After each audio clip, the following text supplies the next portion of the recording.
এই মুহূর্তে আমাদের দেশে 3 রকমের স্বাস্থ্যকর্মী আছে। একটা হলো আপনার ডিজি হেলথ, তাদের অধীনে আছে, এদেরকে আমরা বলি হেলথ অ্যাসিস্ট্যান্ট। আরেকটা ক্যাডার আছে ফ্যামিলি প্ল্যানিংয়ের অধীনে, এটাকে আমরা বলি ফ্যামিলি ওয়েলফেয়ার অ্যাসিস্ট্যান্ট। আরেকটা আছে কমিউনিটি ক্লিনিক ট্রাস্টের অধীনে, এটাকে আমরা বলি সিএইচসিপি।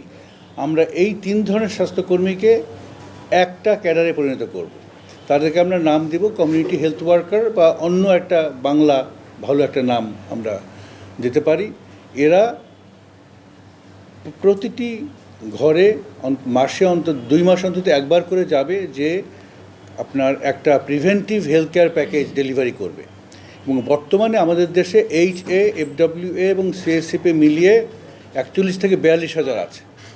আমরা আরও 1 লক্ষ নেব।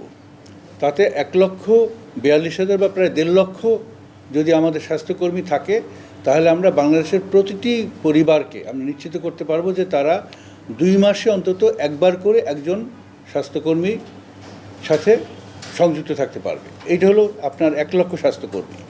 মিডওয়াইফ হলো এর উপরে।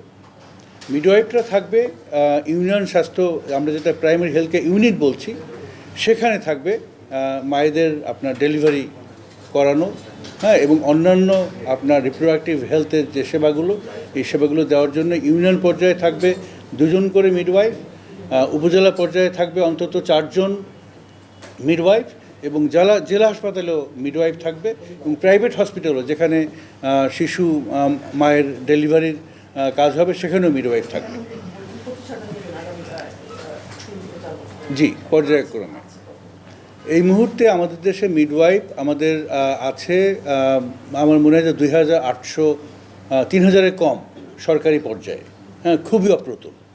হ্যাঁ, কিন্তু আমাদের দেশে মিডওয়াইফারি ট্রেনিং আপনার স্কুল আছে সরকারি এবং বেসরকারিভাবে, আমার মনে হয় যে 150-40-50-এরও উপরে।